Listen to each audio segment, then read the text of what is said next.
The Art of Leadership Network.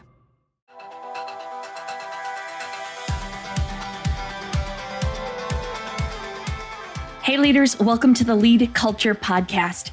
I'm your host, Jenny Catron, founder and CEO of the Foresight Group, where we cultivate healthy leaders to lead thriving teams. This podcast is for leaders who want more than good intentions. You want clarity, confidence, and practical tools to lead well in the real world.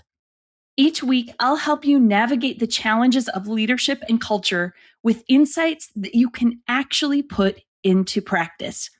We'll explore what it takes to lead yourself well, because how you show up shapes everything, from your decisions to your team's health and momentum. My goal is to equip you to lead with purpose, strengthen your culture, and create environments where people and organizations flourish. You'll hear honest conversations, real stories, and proven frameworks, along with insights from leaders committed to doing the work of leading well. So whether you're leading a team, an organization, or growing as a leader, you're in the right place. Let's dive in. All right, friends, I am so glad you are here, and I'm excited to bring to you a conversation that I had recently with Patrick Lencioni. If you know me, you know that Patrick is one of those leaders who has deeply informed my work for quite some time. And I actually talk about that when we get into the conversation. But what we're going to talk about today is shaping culture with a shared language. Pat is going to provide an overview of his brilliant tool, the Working Genius, and he's going to talk about the power of using it with your team. And I've seen this play out over and over. When teams have insight and language to better understand each other, they perform better. I've seen it in my own teams. I've watched it in so many other teams, and it's truly a culture builder. So I want you to lean into this conversation. Whether you use the Working Genius or it's brand new to you, you're going to get a lot out of it. And then even if you don't use the Working Genius, let's say you use a different tool or assessment like Myers-Briggs or DISC, or there's a myriad of good resources out there, although I am biased to the Working Genius for reasons you'll understand when you hear the episode. But regardless of the tool you use, I want you to be thinking about how it impacts your culture and how shared understanding, like understanding ourselves and then understanding each other, helps us show up better, helps us work more collaboratively as a team. Now, before you jump into the episode, we do have a special discount code for the Working Genius. So let's say you have not had a chance to take it, use our code because you're going to get a significant discount off of the price, and you can use that for your entire team. So if you want to go buy assessments for your entire team, you're going to get a great discount by using the code in our show notes. And then the other thing I want to encourage you is I want you to sign up for the Lead Culture Network. If you've not done this yet, you've heard me talk about it. I want you to join the network. The network is the place where culture champions connect.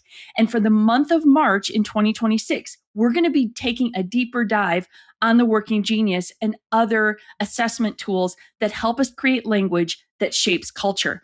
So you want to dive into the network now. It's a great opportunity to jump into the network and take this conversation even further. So here's my conversation with Patrick Lencioni.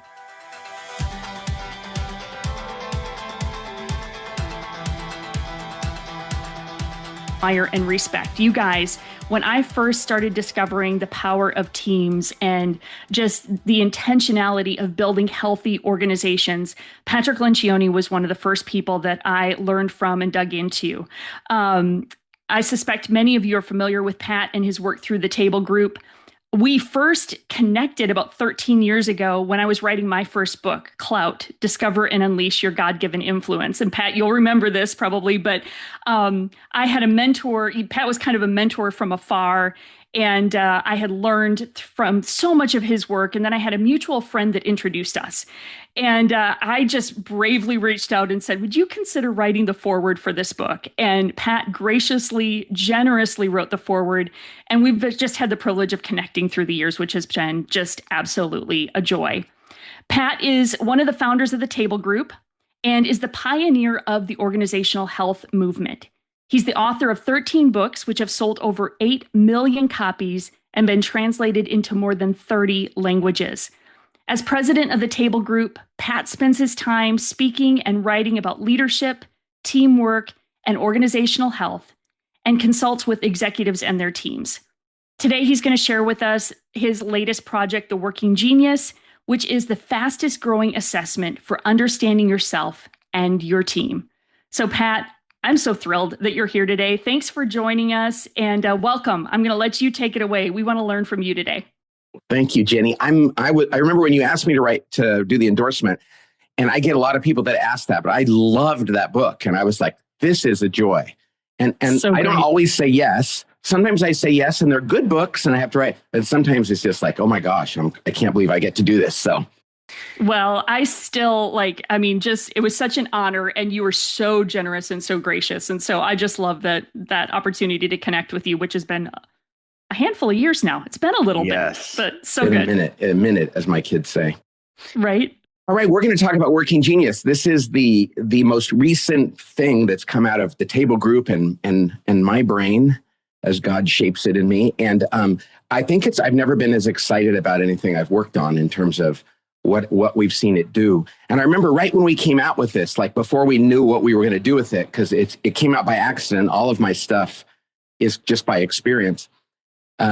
Cody on our team said, this is going to be bigger than the Five Dysfunctions of a Team, which has been our biggest book. And it seems to be going that way. This product, this tool that we're going to be sharing with you is really impacting people's lives. And that's wonderful. And the first thing I want to say about it is that the real purpose of Working Genius, the real underlying purpose is so that people will experience less unnecessary guilt and judgment in life. And so they'll have more grace for others. I love that. By understanding how God made them. Oftentimes we have this thing called the fundamental attribution error, where someone will do something that we'll find kind of annoying or difficult, and we attribute it to their intention. And so we decide that it's a fault or a defect, when in fact, they're just acting in the way they're made. And when we realize that, we can see that it's a feature, and that we just need to see it that way. And that's such a beautiful thing. We've seen people in the workplace, husbands and wives, friends, understand one another for the first time in a way that turns frustration into curiosity and love. So that's really what this is about. And all grace and thanks to God. I mean, all gratitude to God for bringing this about. So I will say this. This came about a little over 5 years ago, because I was frustrated and had been for 20 years at work in ways that I never understood. And I would come to work always excited. And then quite frequently, depending on what was going on at the company, I would get a little grumpy during the day. And I didn't know why, because I loved the people I worked with and I loved what I did. And I didn't have the Sunday blues. Every day it was like, oh yeah, I get to go to work. And I'd go there excited. And then at some point during the day, I'd get kind of cross and kind of grumpy. And finally, somebody on my team said, why are you like that? And she meant it. She was really curious. She said, what causes that? And I said, I don't know, but I want to figure it out. And that day, with a whiteboard and a pen and the grace of God, I said to myself, what happens when I get grumpy? And I was thinking about it, and there are these 3 bubbles came on the whiteboard that I was writing, like, oh, I think these are the 3 kinds of work. And then I was like, oh no, there's 2 kinds within each kind, and there's these 6 kinds of work, and that's really it. Oh my gosh, when I'm doing that one, I get burnt out and frustrated. But when I'm doing these, I'm really happy. Wait a second, maybe other people would find this useful too. The next day, a CEO saw the model, and he was emotional in looking at it, and he said, this is why I'm so frustrated. And then Matt and Karen and Tracy and Cody and I put this together and made an assessment. And then we put it out there and thinking maybe people will like this. And about 2 million people almost have done it. And it's growing every day. And the thing I would say before we get into the details is Working Genius is about the kind of tasks that give us joy and energy. So it's not like that test when you're in high school when they to give it to you and they say you should be a garbage man or an astronaut, it's really about like two different teachers can both do the same job, but in vastly different ways because of their geniuses. So this is about like two, and we have so many pastors who call us and say, gosh, I finally discovered that I'm not a fraud or that I'm not an imposter. I just go about this differently than others. So that's what I want to say. This is just about how to identify the actual day-to-day work that gives us joy and energy and the kind of work that drains us of that. Okay, what I'm going to do, so there are 6 types of working genius. And what I mean by that is there are 6 kinds of activities that are required in any kind of work, Jenny. So if you're building a house or planning a family vacation or launching a company or running a department or coming up with a new idea in your church, whatever you're doing, any kind of project at home, at work, somewhere in between, requires 6 different skills, if you will. Now, the amazing thing is God made it so none of us have them all. We need each other, and I'm a follower of Jesus, the kingdom of God, we need one another, okay? The body of Christ. And so none of us have all of them. And as it turns out, of the 6, which I'm going to go through in just a second, 2 of them are the genius, what we call, those are your working geniuses. And that's like pouring coffee into a cup. I used to have a Yeti mug in here someplace, and you pour coffee into it and screw the lid on it, and you can keep the energy, the heat in that coffee all day long. Because when you're doing work in your genius and the genius God gives you, it feeds you. And you can go home from work after 12 hours and feel, I'm a little tired, but I'm not burned out. And in fact, I could keep doing that because that's how we're made. Now, there's 2 others. They're not your genius, but they're not the worst. We call those your working competencies. You can do them. And it doesn't crush you. It's like pouring coffee into this cup right here and putting a little lid on it, plastic lid. It'll hold its energy for a while and its heat. And so this is kind of that middle area. The last one is when you pour coffee into a cup and it's got a hole in the bottom of it and it just drips out right away. That's what's called your working frustration. It's the kind of work that actually robs you of energy and joy. Now, imagine, Jenny, you go through life and a person doesn't know which of these 6 things are their geniuses, their competencies, or their frustrations. Well, whether a job is going to be fulfilling or not is really a crapshoot. And most people come out of college or go into the workforce and they take a job without really understanding, now, what did God make me to do? And is this job going to allow me to be that person? The beauty of this is in a given job, a person doesn't have to quit and find another job to lean into their geniuses, to love their work. And I'm going to tell you a story. And I think it happened at a church, if I remember correctly, but this was literally over 5 years ago. When we first launched this, a guy contacted us and he said, I was having my performance review with my boss and it had been a bad year. And he goes, it was not going to be pleasant. And his boss came. So it was my boss and my boss's boss, and they were going to sit down with me to go over my performance. And he goes, I knew it wasn't going to be pleasant. And the night before the review, he took the Working Genius assessment and he read it and he said, oh, wow. Okay. So he goes the next day and he hands the report to his boss and his boss's boss and says, before we get started, could you guys take a look at this? And they said, sure. And they looked at it and they said, well, it's no wonder you've had a terrible year. This job is horrible for you. This would be a terrible job for you. And he goes, I know. And they go, we have that other job in that other department. You would be great at that. So before they even bothered to critique him, they realized this is a lose situation for you, a losing situation. He said he got moved and actually promoted.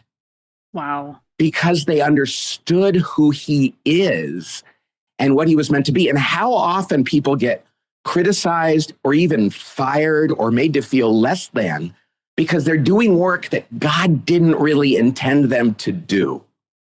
So I want to go over these 6 types of working genius so that people can really understand them and and apply them in their lives at home and at work. And it can really change everything. Now, before we get started, I'll step back from all this and I'll just say, in the world of business, and this certainly applies to this, there's really two major requirements to be successful. And when I say business, any organization, frankly, a family, an organization, a business, has to be good at two things at the most basic level. The first is we have to be smart. And this is what education focuses on, and most newspapers and magazines and things like that. And smart just means intellectual capacity. It's things like marketing and strategy and finance and ops and technology, all the decision sciences. Okay, if you're going to have a good business, a good church, a good family, you got to be smart. You got to know what you're doing. This is really important. But it's only half the equation, and it's still, Jenny, I think it's about 90% of the attention. But the other side is actually more important because it allows us to be smarter. And that is, in addition to being smart, we also have to be healthy. And a healthy organization is one that has minimal politics and confusion and really high levels of morale and productivity. People love to come to work and they get a lot done there. And low turnover in that people rarely leave unless there's some massive thing in their life that means they have to leave. In other words, they want to be there. Well, every leader I've ever shown this to will look at the healthy side and they'll go, politics, confusion, morale, productivity, turnover. Oh my gosh, if I could solve those problems, that would be massive. But then they look at the smart side and they go, well, Pat, the healthy stuff is kind of behavioral, right? I'm like, oh yeah. Is it messy and hard to measure? I'm like, yeah, I don't really like that stuff. The other stuff I can put on a spreadsheet or a Gantt chart. Let's focus on that. And so what they end up doing is tweaking the dials in the areas that they're not really going to find the answers and overlooking. I like to talk about Ricky, Ricardo, and Lucy and the I Love Lucy show. I was referencing that earlier today. How in one episode, he comes home from work and Lucy's crawling around the living room. She's eavesdropping on a conversation with Ricky and some people. And he catches her and he says, what are you doing? And she says, I'm looking for my earrings. And he says, you lost your earrings out here in the living room? And she says, no, but the light, I lost them in the bedroom, but the light is much better out here. And the light is so much better on the smart side. It's easy. It's safe. Nobody has to get emotionally invested. We're analyzing strategy, blah, blah, blah. But every church, every family, every business, every organization, I am absolutely convinced and have been for 30 years that the greatest areas of opportunity for improvement are on the healthy side. And that allows us to get smart. Now, I say that because this stuff here, Working Genius, is one of the most grounded core elements of a healthy organization. Do we understand one another? St. Francis once said, seek to understand more than to be understood. Do we understand one another? And do we leverage one another's gifts in a way that builds each other up? And so that's what we're going to talk about. So let's look at the 6 types of working genius. Boy, these hearts are and things are coming to my screen. I guess those are people sending those out, right? Yep. They're responding to the content. I love it. I like that. That's pretty cool to get a little feedback. Well, I was going to say, I told everybody at the beginning of the webinar that I always learn something every time we do this. And I just, like, you just made more connections of that. I was like, yep, okay, I get it. Yep, it's another layer of learning. So I'm right there with them. So good, Pat. And even people that have done Working Genius, I know when I go through this, they're like, oh, okay, I got that. Because we're still learning about it too. Totally. You just keep finding more insights and more layers to it, don't you? We have a podcast called the Working Genius Podcast for the junkies who love it. And we literally do like product development in real time with people. Like we're like, okay, yesterday we just had a realization because this is still so new. Okay. So powerful. So let's go through the 6 types of working genius. The first one is the genius of wonder. And let me tell you why I love to talk about this. This is a genius, a God-given talent, a really important ability that most people who have it have never been rewarded for it or told that it was a gift. Many of them were criticized for it, especially in school. And even in their lives, people are like, why do you do that? Like there's something wrong. And so there's huge relief in people that have the genius of wonder.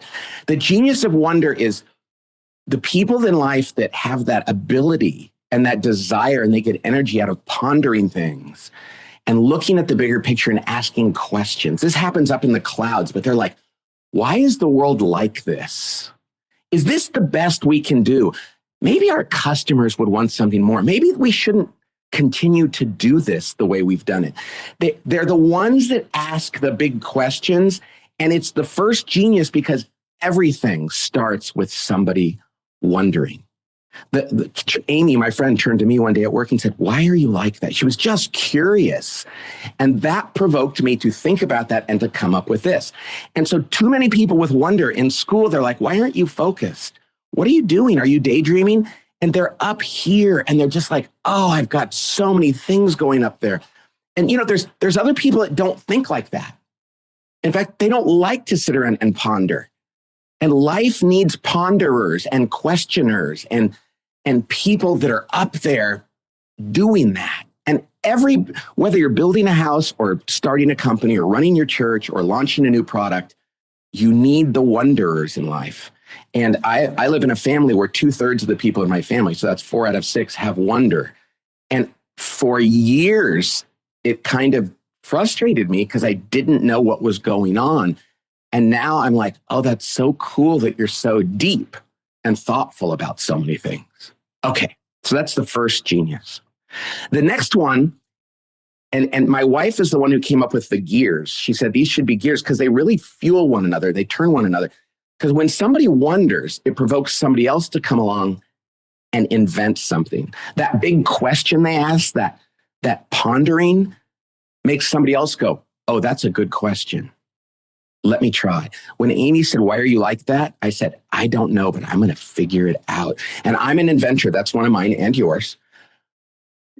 And I love to come up with new ideas out of nothing.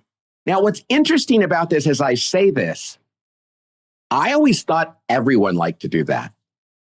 And I love that saying, one man's trash is another man's treasure. Because when I manage people, sometimes I say, you're going to have a job where you get to come up with ideas out of nothing. And they're like, no, that would drive me crazy. And the very thing that I love to do, other people, it really burns them out. And that's so important to understand because we tend to think other people think and do things like us. So invention is the next one. We wake up every morning, Jenny, and the idea of coming up with a new way of thinking about things or a new plan or a new idea is really, really interesting to us. Yep, 100%. Yep. Now, there are some days when that's not what we're supposed to do. And we are drawn to that. My wife will say sometimes, I don't need your invention right now. And that's okay. That's the beautiful thing. I love what you said before. You said about shared language. Mm. She can now say to me, I don't need your invention right this moment. Instead of saying, gosh, you're driving me crazy, you do that. She's like, I know you love to invent. And at work, we can say, this is not an invention meeting. So I'm sorry to ask you to set that aside. But today, what we're doing right now is something else. And that's not a criticism of me. It's actually an instruction for how to bring my gifts to that discussion. Yeah, it just brings you greater self-awareness of, oh, my tendency is I want to go create something new or come up with a new idea, and recognizing that that's not what the team needs right now. I need that coaching all the time. So good. Exactly. And every meeting, every conversation, every situation calls for different letters. And sometimes they're exactly ours. Like the day before a new thing launches, I don't need to be reinventing it. But I will because I like doing that. So anyway, invention is the next genius. These first two, by the way, are called ideation. Ideation comes about, it starts with the wonderer, not the inventor, which is a wonderful thing. So WI. Okay, the next genius is called discernment. Discernment it's interesting. It's really important to understand this. Some people, the way they think and go about doing things, they use They see patterns. It's not linear. It's not based on expertise or knowledge. They have this gut feel, this intuition, and this pattern recognition, and it's kind of multivariable analysis. And you can ask them their opinion about something, and they'll kind of look at it holistically and go, I think the answer is that. And people go, how do you know? And they go, I don't know. I think I've seen this movie play out before. And I'm pretty sure that's the pattern I'm recognizing. And so often they're right. And it's really difficult for them to explain why. It's just a gift that some people have of looking at the big thing and being able to isolate the answer. And I like to talk about Tracy, this woman on my team who has discernment. And what's great is she's had it since she was a child because her friends used to go to her and go, we don't know what to do, ask Tracy. And in my business from the beginning, she's a founder. So we've been working together for 28 years. And when we don't know, we're always like, run it by Tracy. And it can be anything. My wife can say, should we refinance our house? Let's ask Tracy. Where should we go on vacation this year? Let's run it by Tracy. What do you think about remodeling this part of our house? Ask Tracy. She has this great judgment. She just looks at everything and goes, I don't know if that's a very good idea. And it's like, man, she has discernment. And some people don't, and they just need to tap into people that do. The next genius after discernment is what's called galvanizing. That's the G. And galvanizing is something that's not one of my geniuses. And I was doing it all the time in my business. And that's why I was getting burned out and grumpy. We realized that every day I'd come to work wanting to do my thing. And people were like, galvanize us, galvanize us, galvanize us. And I thought, well, I guess I'm the CEO. I have to do it. And it was crushing me because it didn't give me joy. Galvanizing is the genius of rallying the troops, inspiring them, reminding them, pushing them, cajoling them, selling to them, getting them on board. And yes, there are people in the world who wake up every day and say, ooh, I hope I get to do that. And they're like, show me a group of people I need to disrupt them a little bit and get them moving in the right direction or reorient. And they love it.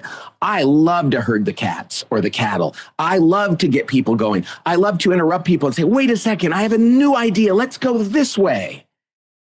Galvanizing is such an important quality, but for one person, it feeds them. For another one, it drains them. Now, we all have to do things we don't love. And if you're a parent, you know that you don't get to do just the things you love.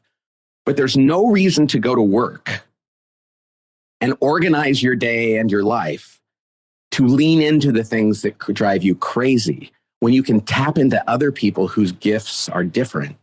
I have a guy in my team who loves galvanizing. He's a G. And I said, you're going to be the new chief galvanizing officer. He's not the CEO. I have to be the first galvanizer, but he loves to keep things going and ride herd on things. And when I let him do that, it was a gift to him that made his job satisfaction go up. Being able to delegate some of that to him was something that let my job satisfaction go up. And it's just amazing how when we fill our gaps on a team, everyone wins. It's crazy how this works. Okay. These two middle ones are called activation. So after we ideate, we have to activate. The next two are called implementation. And it starts with what we call enablement. Enablement is one of those misunderstood gifts or geniuses. It's the gift that some people have that when somebody says, I need something, they get joy and energy out of saying, let me help you. I want to be the one to say yes. I love to come alongside, answer the call, and provide whatever you need on your terms. That's a skill set that feeds them. And when you go to the hospital and you see that nurse who every time the patient rings the bell, they come in there with a smile on their face, or there's a flight attendant. But there's CEOs that have this too. But that person you go, gosh, whenever I asked you for something, you seem delighted. And they're like, yeah, I actually do love it when people say, I need your help. And I love just coming alongside. As a follower of Jesus, who has none of this is in my working frustration. I always felt guilty. And I would do it out of guilt, which sometimes you just have to do it because your wife or your husband or your kids need something or a colleague. But it didn't feed me. And I felt bad for that. I was like, how come I don't just jump up with exuberance? And it's because it's a genius that God gives some people. And it's why there's certain people that are really suited for certain kinds of work, and others that probably relying on them to do that every day is going to make them crazy. So enablement, it's a beautiful skill. It's the glue on a team. Every team needs them. They need people that say, you can count on me to help you. and I'm going to do that. Okay. The last genius is called tenacity. So when you ask them to help, they love finishing. They're like, please make it possible for me to take this across the finish line, to tie up all the loose ends, and to get it done. They get joy and energy out of finishing things. I lose energy out of finishing things. Like I've written 13 books, and I would have written 0 if I didn't have people around me with tenacity, because I just want to move on to the next thing halfway through the last project. That's not an excuse for doing that. It means I need to get on teams where other people with tenacity will say, Pat, we know that you've lost some of your mojo around this, but we need to get it done. We're going to help you, but you can't just walk away yet. And it's a grind for me to finish a book. And I'm glad there are people around with tenacity that make me do that and that give me grace and know that that's actually kind of hard for me. All right. So we start at wonder and then we invent. And that's called ideation. Then we discern whether it's right, and then we galvanize people. That's called activation. And then we enable and we have tenacity and finish things. That's called implementation. And that's how work gets done. And we need all 6, and none of us bring them all to the table. All right, so there we see the different types. Now there's one more thing, Jenny, I want to explain. Yeah. And that is, in addition to these, we can just plow right through those, Matt. This happened a while after we came out with this. I thought, there's something about WD&E and IG&T that's different. And wonder, discernment, and enablement are all what we call responsive geniuses. That means they let other people provoke the action. The wonderer sits and lets the environment provoke it. The discerner lets the inventor provoke it. And the enabled person lets somebody galvanize them to help. The other 3 like to disrupt things. They're disruptive. They're like, I have an idea. The galvanizer is the supreme disruptor. They're like, hey, everybody, you should do what I'm about to tell you to do. And the tenacity person disrupts obstacles. They see an obstacle and they go, I'm going to explode that and plow through it and make sure we get this done. And it's really good to look at this, because if a person is double responsive, putting them in a role where they're going to have to challenge the status quo every day and push people out of their comfort zones is probably not going to work very well.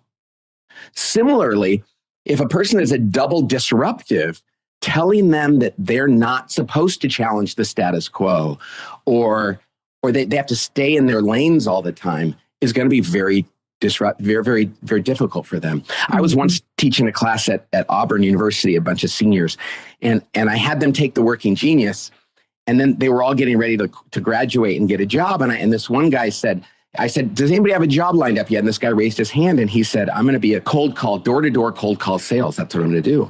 And I said, what's your Working Genius? And he said, WE, which means he's a wonderer and an enabler.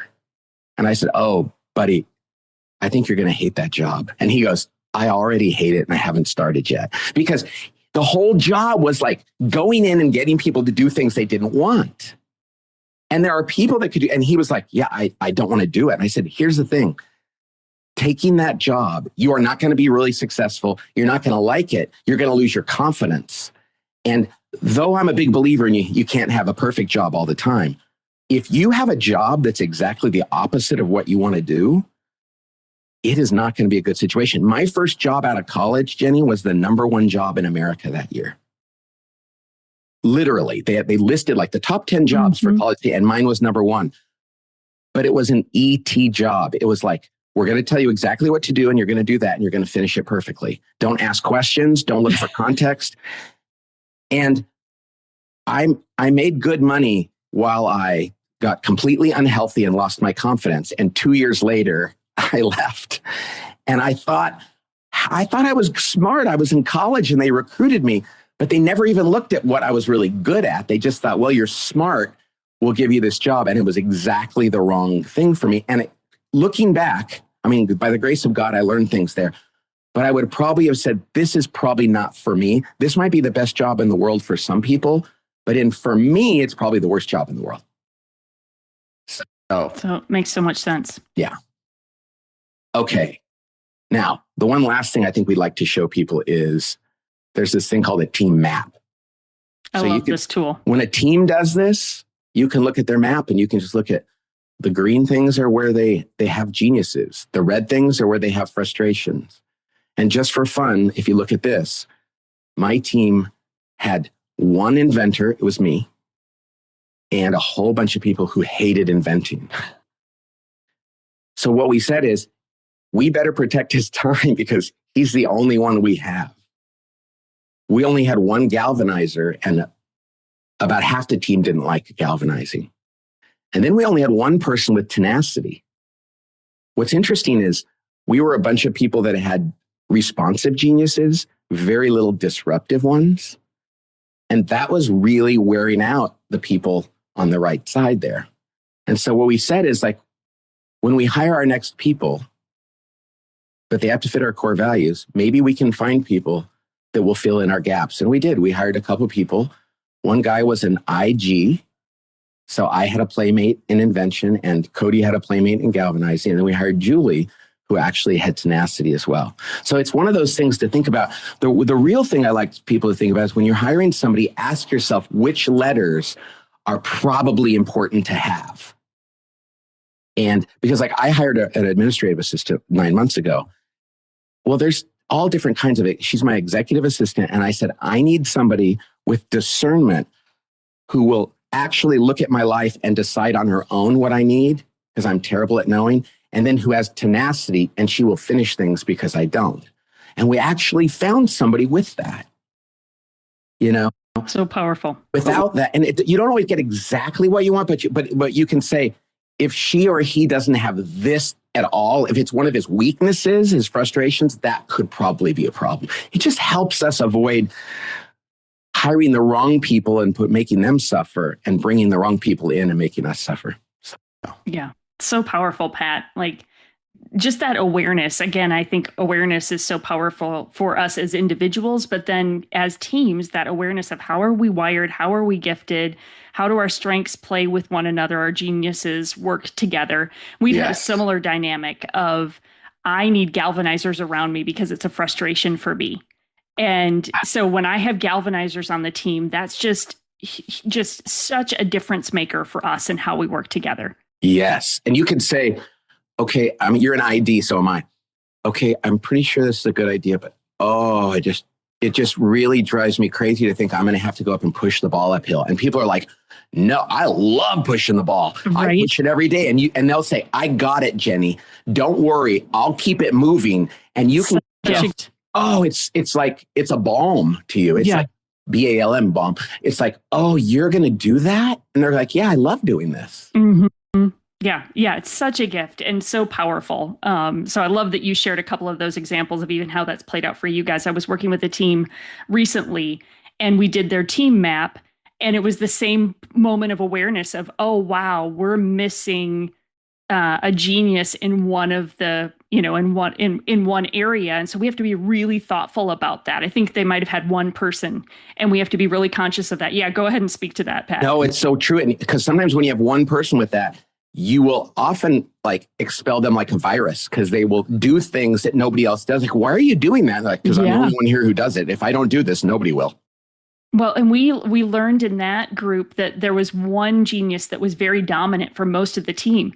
And we noticed how quickly we moved to, and it was discernment. So they would quickly move to discernment.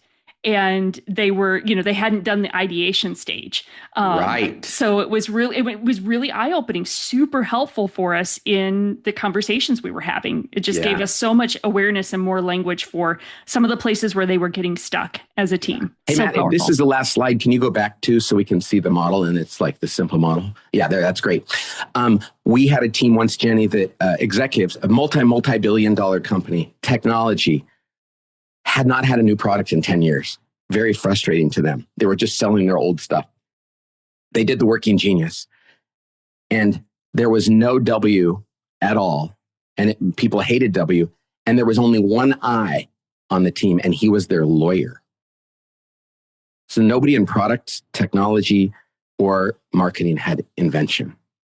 And they were like, no wonder we haven't come up with a new product. We don't even spend any time in ideation. You know what they did? They put the lawyer in charge of new product acquisition. Wow. And he goes, yeah, I would love to do that. That sounds fun to me, but I'm a lawyer. And they go, it doesn't matter. You see, it's like we think you went to law school, so therefore you. Right. No, it's like, what? How did God make you? Let's use how God made you. And he was like, and I looked 2 years later, he was full-time in new products.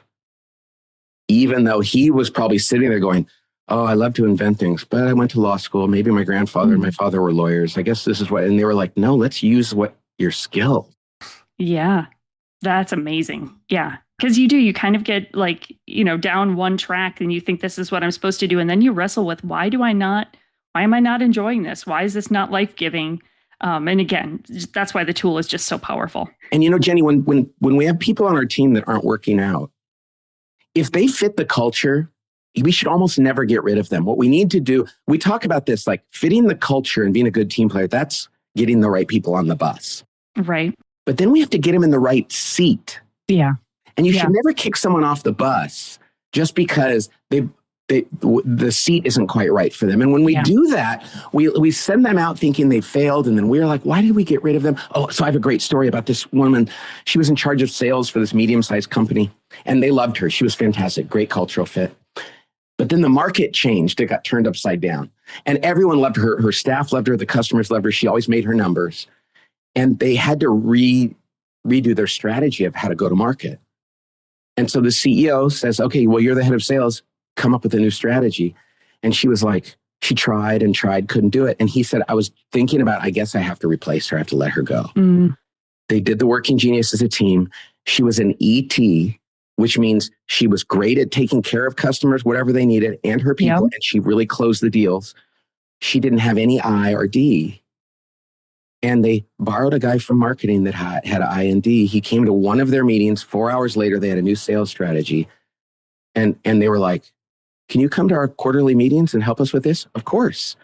And the CEO said, I almost fired one of my best people who was a cultural fit because I thought that she was supposed to be good at everything. Mm-hmm. Yeah. Nobody is good. We lose good people because we try to, and I love all the hearts that are going up now. There are so many people in the world who have been let go and felt like a failure because we just didn't understand who they were. That's so good. Gosh. And, Pat, I talk about this a lot of times, and I know this is your heart, but I am just so convicted that leadership is the stewardship of people, that part of our responsibility as leaders is we've been entrusted with these people who are assembled to help us achieve a mission. And so, yes, we have to achieve the mission, whether it's business, ministry, whatever the context might be. But there are people that are here that as leaders, we get the sacred privilege of helping develop them, draw out their gifts and align those towards the mission. And so I just feel like Working Genius, you've just gifted us with this remarkable tool that helps us understand that better. It's just so powerful. Handles for how to love somebody. I can't tell you how many times in the last week where I've been working with people and I was tempted to judge them. Sure. And I looked at their Working Genius and their profile and I said, oh, wait, this is why you do this. And I was attributing it to their attention. You know what it is? Like, we look at a person like me, and it's easy to go, you're lazy or flaky. I would describe myself that way in a self, and people are like, you're not flaky at all, Pat. I'm like, yeah, but I don't finish things. They're like, well, you start 1,000 projects. And I'm like, oh, so I just lack that one thing. And I look at people that have G and T and E, and it's really easy to go, well, you're just not that creative. And they're like, well, actually, I get things done. Mm-hmm. And so now that I go, you have geniuses that I don't have. And they're like, and you have geniuses I don't have. You don't have to have mine, and you don't have to have mine. We get to come together and celebrate. One of the great definitions of humility is to celebrate somebody else's gifts as though they were your own. I love that. Yeah, that's powerful. Wow. So powerful. And so this gives us the language. And I loved when you said shared language. People that use Working Genius talk about it at work. Somebody will come up to them and they'll say, hey, here's a thought I have. And they're like, are you genius? I say this all the time. hey, I'm eyeing you right now, not G'ing you. I'm inventing. I'm not asking you to do something. And they're like, oh, I thought you wanted me to go run out and implement this. No, please don't. I just want to throw this against the wall to see if it sticks. I've had to learn to do that with my team too, is saying, oh, I'm ideating right now. My invention is turned on. I'm not directing or like dictating yet. We're just in ideation mode. But such powerful language. Yeah. These 15 pairings are so helpful to people. When we first developed this, Matt, my son, was a big part of this, and Tracy and Cody and Karen and I. And we were like, oh, it's just the letter. But then we realized the difference between a WI and a WE is really different. So we actually have, like, you and I, Jenny, are both the discriminating ideators. That means we come up with ideas, but while we're doing it, we're actually evaluating it in real time. And we have to actually be comfortable saying, yeah, and that's what I do well. But then an ET is the loyal finisher. I am not the loyal finisher. Now, it breaks my heart to say, that doesn't mean I'm disloyal. But like, if somebody asks me to do something, I'm going to question it. I'm going to wonder about this. The loyal finisher just says yes, and you can count on me, and I will do everything I can. And I know that it will get done. I am not that person. And then the WI at the other end is the creative dreamer. Both of their geniuses are in ideation. My wife is a creative dreamer. We used to argue when things didn't get done around the house. And and I'm not proud of this at all, but I didn't know why. And when we did Working Genius, I was like, Laura, when she read the book, she said, oh, I love the book and I'm pissed. And I said, why? And she goes, I've been working outside of my genius for years. And you know what's interesting, Jenny? Yeah. When we first realized that, because we had 4 boys and she stayed home and raised them, she did Bible study and all kinds of things, but she does not have any, like the detail stuff. She hates the detail stuff. And I remember early on in our marriage, we didn't know about Working Genius. I said, Laura, why don't you outsource that? We could afford to have somebody come in and pay the bills for you, because we'd forget to pay the bills and something happen. Or, oh gosh, this is crushing me. And you know what she said? She said, no, I should do it because I have friends who are great at this, and it's not hard for them. See, they had different geniuses. And my wife said, I have to be as good at everything as everybody else. Yeah. When we did Working Genius, it was like, oh, so I actually had permission to say, I'm a WI.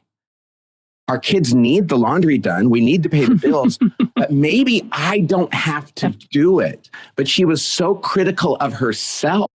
That's huge. Yeah. And literally now, we can go into the garage or in her office or in her room, and it can be a mess, and we can just kind of laugh. And we still try. Yesterday we had somebody over, and it was a guest for lunch, and she was like, I should make something. And I said, no. It's not about that. But I should. Other people would. I have to be hospitable. And I'm like, yeah, why don't we get takeout and just talk to him? And it was so great, but she was going to do a bunch of work. She doesn't love to do that. I said, she loves to bake. I'm like, if you make them cookies, that would probably be cool, but let's take out. Yeah. And it was so fun. But she always had this guilt, but other people can make a steak dinner or whatever else. And she's like, that's just not me. And it's like, that's all right. Yeah, that's powerful. That's so good. I love the application because it's so applicable personally in our home life and in the work life. And so I love that you shared some of those stories. We've got several questions. So I want to hit... What's my favorite thing? Yeah, I want to hit as many of them as we can in the next few minutes. Here's one. Have you found that certain geniuses are more or less common? There are a few, but it's not one of those things like, oh, there's some that aren't out there at all, and that 90% of people or something like that. Not at all. Probably the most common, I think, is ET. But our hypothesis about that is that those are the things that every company needs them. Mm-hmm. And so as we're doing that in companies, ETs are immensely employable, right? Yeah. Makes sense. The least common, I believe, is WG, which is the philosophical motivator. And if you think about, they are like W, like, oh, I'm wondering about, and then they're like, come on, let's go. Let's go. And that can be a little disruptive. That's great. Yeah. But they're out there, and we know many very successful people that are that, but they're like, oh yeah, those things kind of conflict. And sometimes they have to be careful not to combine them. Yeah. Yep. That makes sense. And this question is, how is Working Genius different than Myers-Briggs, Enneagram, DISC, some of the other personality tools out there? And I'm a junkie for all those things. The difference is this one is about the actual tasks. Because like I'm an ENFP, but it's like, so what should I do? What kind of work should I do? It's like, well, it depends. Like, what's my working genius? There's other people with my same Myers-Briggs type, which means we're extroverted, idealists, and all this other stuff. But they work in IT and I do this. It's like, oh, they have totally different working geniuses. So while they're idealistic, they love details. Mm-hmm. And so when a person, we love using both of them together, but the Myers-Briggs is more like the noun of like how you're the wiring of you as a noun. Working genius is the verb, how that plays out in getting things done. Oh, that's great. Yeah, that's really good. That's they do each other well. We love the combination of them. Yeah. Yeah. I feel the same way. I feel like they both give perspective, but I love the how we work together part of Working Genius. Yes. So and they're not correlated. We've really worked on that. We thought, well, aren't most ENFP? That's good to know. And we're like, nope. You don't see that direct correlation. That's great to know. Here's one from somebody who says, how can I convince a CEO to open up to those assessments, the vulnerability around it, and see the value in it? I love your work, Pat, but I observe little acceptance to invite these tools, as well as understanding how these tools can solve business problems. What's your suggestion? It's a leading up question on this. Yes. Well, first of all, have them just take it. It takes 12 minutes. Mm-hmm. And most people, if they're like, I hate these things, and we've had people do that. I actually had a guy in my office, a lawyer, who was the guy who argued the case before the Texas Supreme Court that made it illegal to use these things in hiring. Wow. To use any assessments. He did this one and he was like, oh crap.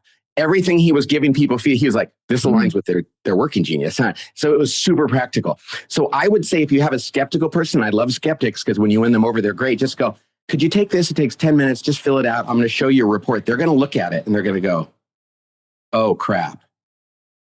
Yeah, my husband or my wife. Oh, I want to go home and tell them this, because they immediately feel the relief of going, yeah, I'm allowed to say I don't love doing that. So that's the main thing. Try to get them to see it and to apply it. And then they're going to go, yeah, I want to know what everybody else's are. Because oftentimes they're sitting there frustrated with people on their team and they just have them organized incorrectly. Then there's the circle of influence, circle of concern thing. Try your best to get somebody to use it. As the CEO or somebody else. Sometimes they just aren't open. But I think that this is one of those things, if you take the risk and go, please just fill this out and I want to show you a report, I really think they're going to go, you were right about this. You know, my career was predicated on me being that guy they pushed into the CEO's office and said, you tell him. This is a safe one. This one really works. Yeah, that's so good. I found that to be true too. This one, people are more receptive to. Okay, I'll hit one or two more. We have so many good questions in here. Are some geniuses more aligned with leadership roles? Great question. And the answer is, I'm going to say the answer is no, because we've seen CEOs, small, large companies, every kind of organization of all different types. The key is, do you know what you are? And do you surround yourself by people who fill in your gaps? Okay. Having said that, one of the things, and I don't have it, and I'm the leader of my organization, it is one of my competencies, not a frustration, is there's more galvanizing than sometimes we wish. But even that, you can be a great CEO as long as you can say to your executive team, I don't like to galvanize. I will do it sometimes. I will galvanize us here, but I need you guys to take this out and carry it forward. So the answer is no. The answer is no. It really depends on the kind of organization too. Sure. You know, there's certain kind of organizations, like if you're running a think tank, maybe some invention or maybe some discernment would be good. If you're running a factory, maybe having a little bit more tenacity. But even that, you could have a WI running a factory as long as they had a team around them and they filled in one of those gaps. Yeah. It goes back to that awareness piece of, are we Totally. aware of the importance of all of them? And as a leader, do I understand where my geniuses are and where my frustrations are? And am I bringing people around me to help fill in those gaps? All about self-awareness. Yeah, so good. Okay, we're coming up on time. I want to give you an opportunity. Guys, you shared so many good questions, and I'm going to share in a minute how we can help even answer a few more of those. But Pat, last comments or thoughts from you before we do a few final things to wrap up today? Well, there's a question I just saw come up, and I think it's a wonderful one. And that is, what about people who go, oh, assessments are self-limiting? This is so liberating. I think it's just as powerful to say to somebody, why don't you make it clear to everybody what you really don't like and what you may very well suck at? And I find to be able to say to somebody, listen, I'm not a bad person and I'm not flawed and I'm not terrible. I just don't like these things. It's like there's something even more liberating about shouting to the rooftops, I suck at this. Right. And have everybody else go, that's fine. Let's figure out how to use the things you have. So this is not like other things where you're putting me in a box. What we're saying is, let's get you out of the box that's so good. You. Yeah. So I think that's the thing. And you can really change people's life. So we're in February and so many couples. We know a church here in Nashville that's using this for pre-marriage stuff. We've had people say this changed my marriage. This saved my marriage. So powerful. Yeah. You understand each other. Like, oh, we thought we were fighting because you're good at this and I'm not good at this. And you thought I was against you, but I'm for you. Changes life. So don't underestimate the power of understanding one another. So valuable. Pat, thank you so much. I talked so much. I wish I could answer more questions. No, so good. Well, and I know we've got a number of questions, but I'm going to give everybody a resource for potentially helping us kind of take it further. But I just thank you, Pat, for just your intentionality in both how you've invested in leaders for all of these years, been such an advocate for creating healthy organizations. I'm a recipient of the work that you've done, as I know so many people who have listened today are. So thank you for being with us today. So good.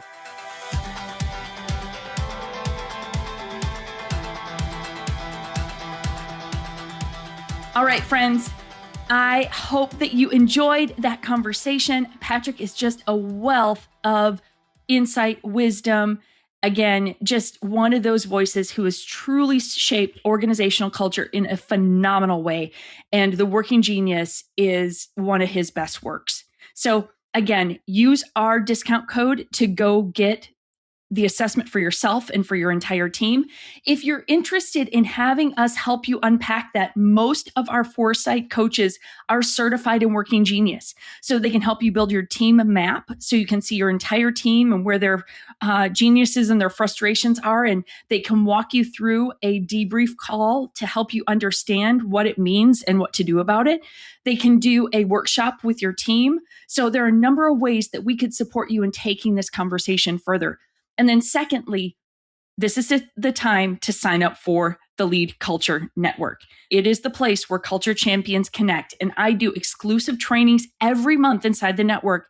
This month, we're going to go deeper on the Working Genius and other tools that help shape language in our culture. So I'm going to help you apply this. So the network is the place to do that. You can check the link in our show notes.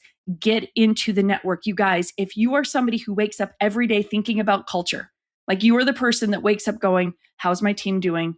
How do I need to help us engage better? Because I know when we do, I know that the mission goes further. If that's you, the network is the place for you. It's a very easy way for you to stay connected to myself, my team, and other culture champions who want to have these conversations regularly, share ideas, process together, and keep building extraordinary cultures. So check the show notes for the link, but join us in the network. It's going to be a phenomenal month.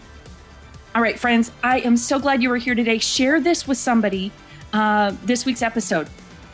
Share it with your team. Have some conversations around it. Share it with another leader you know who would really benefit from this.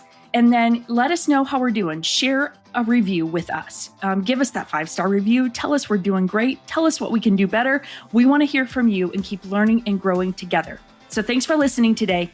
Keep leading well.